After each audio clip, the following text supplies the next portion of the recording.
E aí, pessoal, estamos aqui para mais um vídeo, né? E continuando a nossa ideia de comparação de vestibular, eu fiz aquele vídeo do vestibular da Coreia do Sul e dessa vez, como vocês podem ver na tela, estamos em Oxford, um colégio inglês, né? Quer dizer, Oxford, o Colégio Imperial de Londres ou a Universidade de Warwick, não sei pronunciar muito bem, mas enfim, vamos ao contexto.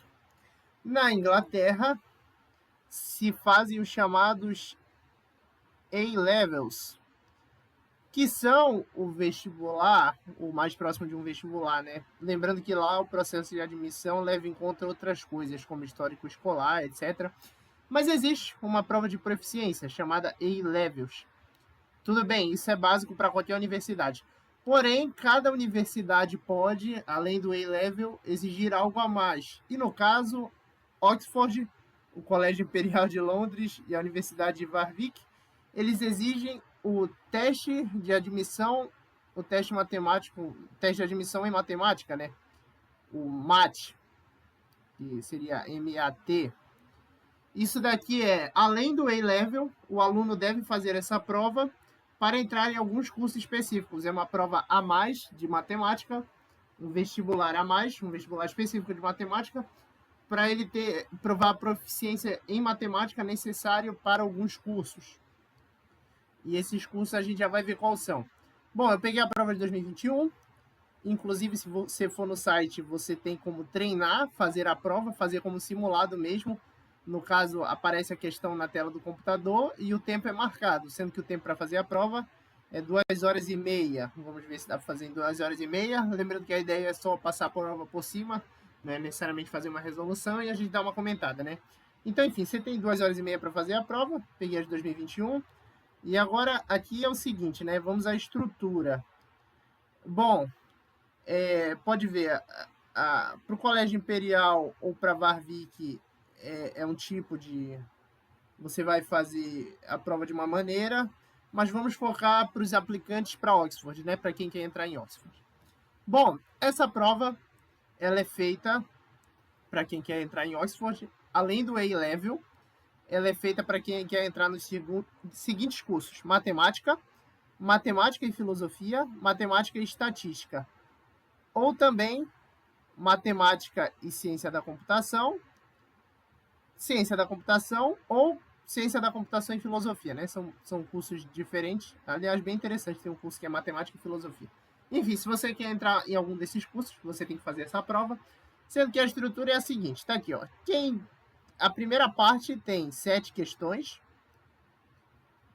das quais o estudante deve escolher 5, seguindo o tipo de aplicação que ele vai fazer. Se ele for entrar em matemática, ou matemática e filosofia, ou matemática e estatística, ele deve fazer a questão 1, 2, 3, 4 e 5. Então, bom, vamos dar uma olhada, vamos fingir que é como se a gente fosse para o curso de matemática. Vamos olhar a questão 1, 2, 3, 4 e 5. Bom, aí, enfim, para o Colégio Imperial e para a Warwick, os cursos que exigem fazer essa prova, né? Esse MAT, são matemática, matemática pura, especificando, matemática aplicada, matemática ou física, física matemática, enfim, matemática aplicada. Enfim, tem os cursos aí. Calculadoras não são permitidas. Temos 4 horas e meia. As primeiras questões são de marcar. Lembrem, são 7, mas a gente tem que fazer só 5. Sendo que para o curso de matemática em Oxford, são as 5 primeiras. Ok, isso aqui é o cartão resposta. Bom, aqui a primeira logo de cara, a gente tem uma questão de geometria, que diz que um dodecágono regular é um polígono de 12 lados, onde todos os lados têm o mesmo comprimento. Ele está dando a definição, né?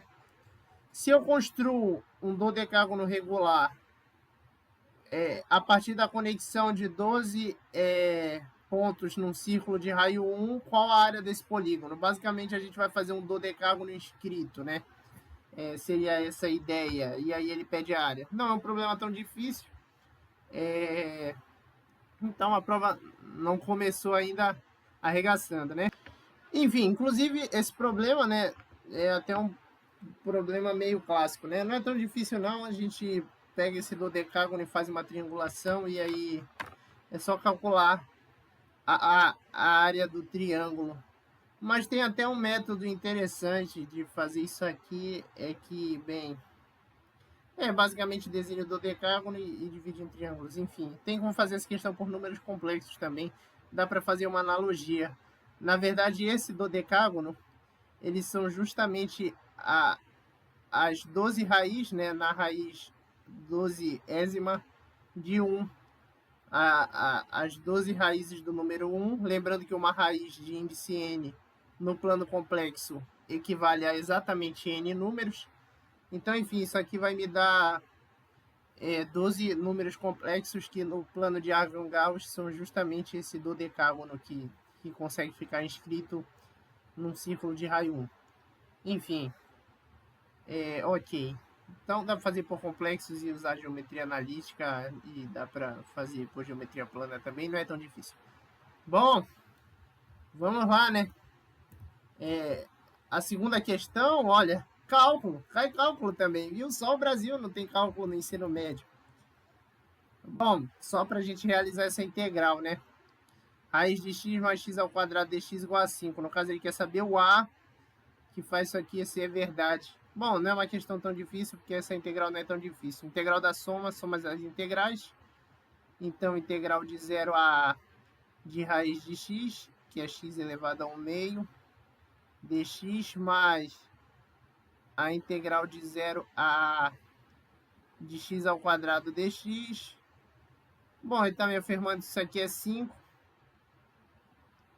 E aí, bem, a primeira integral da x elevado a 3 meios, dividido por 3 meios. E se eu divido por 3 meios é a mesma coisa de multiplicar por 2 terços. Tá bom, isso aqui de 0 a mais x ao cubo sobre 3. Olha, ele até facilitou, os denominadores vão ficar iguais. De 0 a isso aqui tem que ser igual a 5. Bom, quando eu for substituir o limite de integração 0, em ambas as expressões vai dar 0. Então só importa o limite de integração igual a. Então eu vou ficar com 2a elevado a 3 meios sobre 3 mais a ao cubo sobre 3 igual a 5. Bom, e aí, bem, a gente basicamente tem o seguinte, bom, esse 3 pode ir para lá multiplicando, né? Multiplicar os dois lados da equação por 3.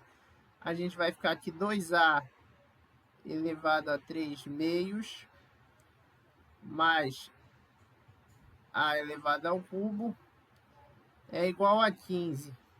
E como eu resolvo essa equação? Bom, tem uma sacadinha aqui, né? A elevado a 3 elevado a meio, esse a elevado a 3 meios, mais a ao cubo é igual a 15. Se reparar, o a ao cubo é o quadrado desse outro cara aqui. Então eu posso chamar a ao cubo de w ao quadrado. E aí vira uma equação de segundo grau, w ao quadrado mais 2w, que é w ao quadrado elevado a meio da w, é menos 15 igual a 0. Bom, é uma forma de resolver, né? Pelo menos foi que eu enxerguei. Tô fazendo esse vídeo ao vivão aqui, né? Talvez tenha outra mais fácil. Essa questão já dá um pouquinho de trabalho, como a gente pode ver. Lembrando que tem só 2h30. Bom, aí é só resolver essa equação de segundo grau aqui. Se for observar o produto dá menos 15, a soma dá menos 2. Então dá para tentar pensar em soma e produto. Bom, para dar menos 15 e a soma dá menos 2, menos 5 e 3. Menos 5 mais 3, menos 2. Menos 5 vezes 3, menos 15. E aí, bem, né? Ele falou que o A é positivo. E como a raiz cúbica de um número negativo é negativa, então essa solução aqui não me interessa. Porque lembrando que o A é positivo, né? Ele diz lá no início. Cadê o comando? O número positivo A que satisfaz. Beleza. Aí, bom, ou seja, A ao cubo igual a 3. Então, A igual a raiz cúbica de 3. Bom, aqui tem raiz de 3, mas não é raiz de 3, é raiz cúbica de 3. Ah, não, mas o A ao cubo é igual a W ao quadrado, né? Bom, quer dizer que o W é 3. Olha, eu já ia errando. Se o W é 3, o W ao quadrado é 9. E aí o A ao cubo é 9, que é 3 ao quadrado. Pronto, então A é igual a 3 elevado a 2 terços. Que aí sim tem a resposta também aqui, letra C. Ótimo. Bom, tangentes a y igual a e elevado a x são desenhadas no ponto P e e elevado a P e no ponto Q e e elevado a Q. Essas tangentes cortam o eixo x em A e B, respectivamente. Segue-se que para todo P e Q, a gente tem alguma relação aqui, né? Viram que a gente tem uma equação de um gráfico, ele fala de reta tangente, é uma questão de derivada, e é bem interessante porque não é derivação direta, né? Eu teria que dar uma observada nesses pontos aqui, no caso, bom, vamos lá. E as tangentes são traçadas nos seguintes pontos, né? Bom, se y é igual a e elevado a x, quer dizer que o coeficiente angular da reta tangente é elevado a x também, né? Porque a derivada de e elevado a x é ela mesma. Isso aqui dy dx. Aí pronto, aí eu traço as retas tangentes em 2 pontos, né? P elevado a P, Q elevado a Q. E ok. Bom, então tá, né? Quem seria essa reta tangente aqui? Y menos o y do ponto é igual ao coeficiente angular. E aí quem é o coeficiente angular naquele ponto, né? Basta eu substituir o x aqui da derivada pela coordenada x do ponto. Então vai ficar elevado a p também. Vezes x menos p. Essa daqui é a equação da reta tangente. Nesse ponto, p é elevado a p, né? No ponto que tem coordenada x igual a p. Analogamente, no outro ponto, a gente vai ter y menos e elevado a q igual a e elevado a q x menos q. Ótimo. Aí ele me afirmou que as retas cruzam respectivamente o eixo x em A e B. Ok. Então, em x igual a A, né? Ou seja, quando esse x vale A, o y vale 0, porque a reta está em cima do eixo x. Então, a gente pode fazer aqui, ó, A menos P igual a E elevado a P menos E elevado a P, né? Porque o y dá 0. Nesse ponto x igual a A. No outro, menos E elevado a Q é igual a E elevado a Q B menos Q, porque aqui o x vale B.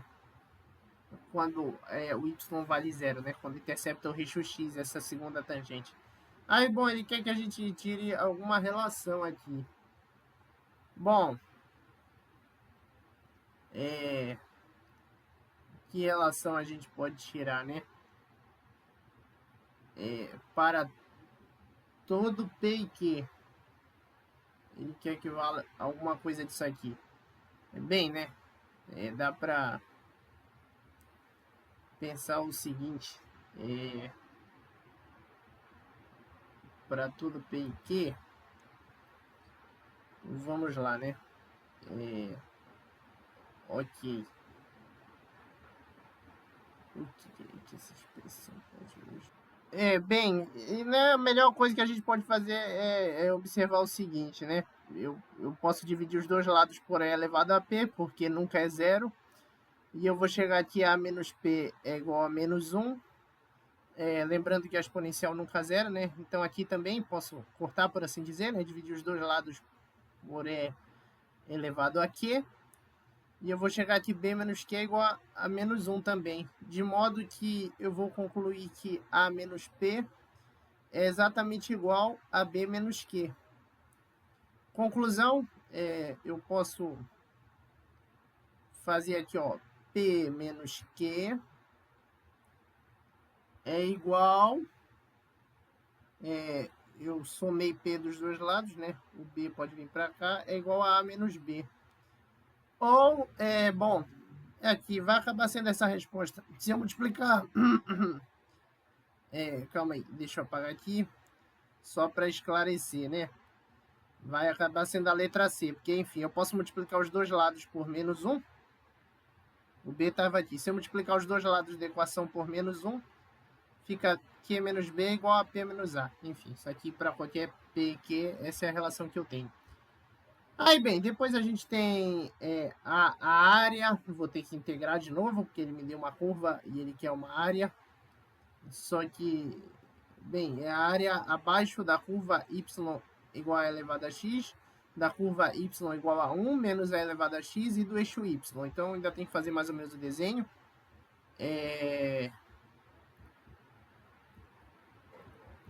Aqui uma questão de vetores, com probabilidade. Dados 6 vetores escolhidos com igual probabilidade. Eu quero saber, no caso, 6 vetores podem ser escolhidos entre o vetor 1, 1 ou 3, 2. Tem igual probabilidade de saber cada um. Eu quero saber a probabilidade da soma dos 6 vetores ser igual ao vetor 10, 8. Então, enfim, eu tenho que ver as combinações, né, para somar 10 em cima. Lembrando que vetor se soma coordenada a coordenada, né? Questão bem interessante, inclusive. Bom, eu tenho que ver quais são as chances de das combinações em cima darem 10 e das combinações embaixo darem 2. Aí eu tenho que ver os casos possíveis e os casos favoráveis. Era a ideia que eu teria. Eu contaria os casos nessa questão, mas talvez seja uma ideia demorada. Mas, enfim, é porque eu não sou tão bom em probabilidade. Mas aí, por exemplo, para em cima da 10, né? São 6 vetores. Eu poderia ter 1 mais 1, mais 1, mais 1.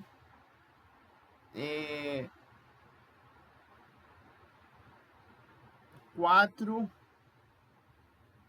Já tenho 4, né? Aqui, ó.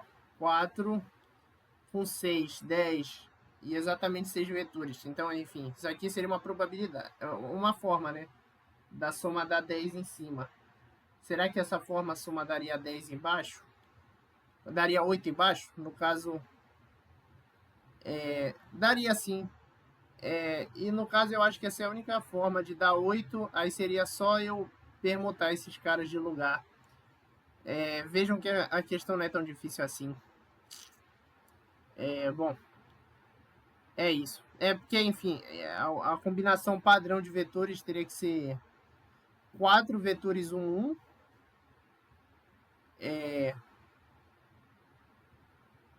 Eu teria que ter 4 vezes esse vetor, mais 2 vezes esse vetor aqui. Essa é a forma de eu conseguir o vetor 10, 8, né? Aí, bem, aí eu faria, né? Quem são meus casos favoráveis? Esses caras podem mudar de lugar, né? Aí, então, basicamente, eu teria que fazer uma permutação entre eles e ver os casos totais. A ideia da questão é mais ou menos essa. É uma questão bem interessante. Seguindo, F. Aí, bom, aí a gente já passou das questões que tem que fazer na matemática, né? E agora, bom, quer dizer, aqui até a J, né? No caso, ó, são 7, a matemática faz 5. Tem que fazer até, no caso, A, B, C, D, E, né?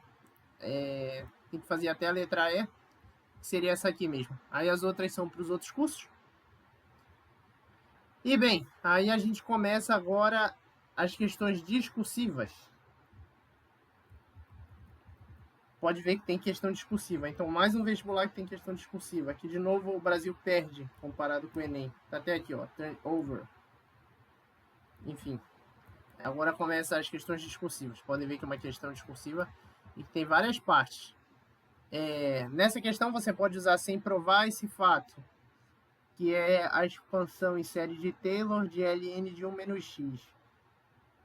Aí, bom, eu quero, usando esse fato, ele me pede, olha, uma questão de demonstração. Para demonstrar que o Ln de 2, essa é a série do Ln de 2, escolhendo um valor particular de x, onde o módulo de x é menor do que 1, mostre que Ln de 2 pode ser aproximado por isso aqui, use a parte 1 e esse fato para achar o inteiro k que respeita essa desigualdade, mostre o Ln de 3 meios. Uma questão bem interessante, questão de séries, onde já me deu a série de Taylor e ele quer que eu mostre mais igualdades. Bem no espírito de o que um matemático vai fazer quando for para o curso. E bem, aqui a gente tem uma página em branco, porque é para poder fazer as contas. Aquela questão essa é a questão discursiva que estava escrito for all applicants, então é para todo mundo fazer. Aí agora começam as questões discursivas específicas. Essa daqui são para os aplicantes em matemática, matemática e estatística, matemática e filosofia, matemática e ciência da computação apenas. Os outros cursos, ciência da computação e filosofia, vão até a página 20. Bom, aqui outra questão que vai envolver derivada. E aqui é interessante, né? Um polinômio foi tomado no ponto 0, 0, explique por que P de 0 igual a 0 e por que P de linha igual a 0. E explique por que o polinômio que é de x pode ser escolhido dessa forma. Bom, aqui no caso é basicamente para a gente usar, né, que, olha, se for ver, o P de x, ele é x ao quadrado vezes um outro polinômio, mas se ele tem x ao quadrado, quer dizer que o zero é raiz dupla. Uma raiz dupla anula também a derivada do polinômio. Essa que é a ideia, é para usar aquele teorema lá das raízes de multiplicidade de n e as relações com a derivada. Ele quer que explique por quê, né? Eu acho que é aceito só dizer porque segundo o teorema tal. Eu acho que tem que não ser o teorema, não sei o que eles aceitariam como resposta. Enfim, a questão prossegue, né? Pede para a gente fazer umas demonstrações. Enfim, questão de polinômio que envolve cálculo. Aqui apenas para os de matemática, matemática estatística e matemática e filosofia. E me deu um problema aqui de geometria analítica. Ache a área do bolo, do código de um bolo, né? Enfim. Bom, até agora 3 discursivas, fora as 5 E aí, de novo, mais uma discursiva para todos os aplicantes. Um triângulo triplo, uma tripla triangular, é uma tripla de 3 positivos inteiros. Aí, enfim, ele vai me dar uma função. Uma questão que desenvolver um pouco de aritmética e um certo conhecimento de função, né? Enfim, conhecimento sobre números inteiros. Ok. Aí a gente pode ir mais questões específicas. Enfim, basicamente aprovei isso. Viram que foram 5 de marcar, 3 de responder, sendo que as de responder para cada curso estão distintas. Então, 8 questões no todo, no vestibular de matemática para entrar em Oxford. E aí, o que vocês acharam? Mais difícil que o Enem, mais fácil? Enfim, eu achei uma prova bem interessante e tem umas questões legais. É isso. Até o próximo vídeo. Bom, e na verdade, antes do vídeo acabar, né, só para não deixar vocês na mão, a gente pode terminar aquela de vetores, né? A prova já acabou, pode ver que não é uma prova tão longa. Bom, minha opinião, acho que dá para fazer em 2 horas e meia. Acho que sim. Podem ver que as questões não são tão longas assim, mas são questões interessantes, que tem certa ideia. Algumas são um pouco mais complicadas. Eu acho que com treino dá. Sinceramente, eu achei a prova muito boa. É um vestibular bem interessante. Olha, inclusive uma soma seno ao quadrado, essa série é famosa. Os ângulos estão em PA, né? medidos em graus, eles estão em PA, e eu somo o seno ao quadrado deles. É bem interessante isso aqui. Na verdade, é que o seno ao quadrado de 1, isso aqui é cosseno ao quadrado de 89. Então, esse par com esse par dá 1. Aí eu vou ter várias vezes o número 1 aqui, eu só tenho que contar quantas vezes. Enfim, mas é bem interessante. Eu tenho que formar os pares, né? Essa série aí é famosa. Ah, mas essa questão, né? Pois é, só porque eu comecei, né? Não gosto de deixar vocês na mão. Enfim, o ponto é esse, né? Eu preciso ter 4 vezes o vetor de coordenadas 1 e 2 vezes o vetor de 3 e 2, né? Sendo que os vetores que eu vou somar são 6, né? Então, basicamente, eu tenho 6 posições, onde isso está aqui, tem 6 posições, onde, vamos lá, quais são os casos favoráveis, né? Eu tenho que ter o vetor 1, 1, 1, 1, 1, 1, e aí o 3, 2, 2 vezes, né? Então, esses são os meus casos favoráveis, eu ter essa combinação, sendo que a única coisa que pode mudar é que eu posso trocar a ordem, né? Então, isso aqui vai ser permutação de 6 elementos, onde se repetem 4 e se repetem 2, né? Já que 4 são elementos iguais, enfim. E aí, bem, né? Aqui vai dar 6 vezes 5, vezes 4 fatorial, abrindo. 2 fatorial é 2, 4 fatorial, 4 fatorial. Enfim, vai embora. 6 com 2, 3. Eu tenho 15 casos favoráveis. Então, minha probabilidade é 15. E quais são os casos totais? Os casos totais, vamos lá. Eu tenho que somar 6 vetores, né? Então, eu tenho 6 posições, onde para cada posição eu tenho 2 opções. Então, 2 elevado à sexta. 15 sobre 64. É bem simples, letra C, enfim, né? Como eu disse, a questão não era tão difícil, mas ela é legal. E é isso. Agora sim, até a próxima.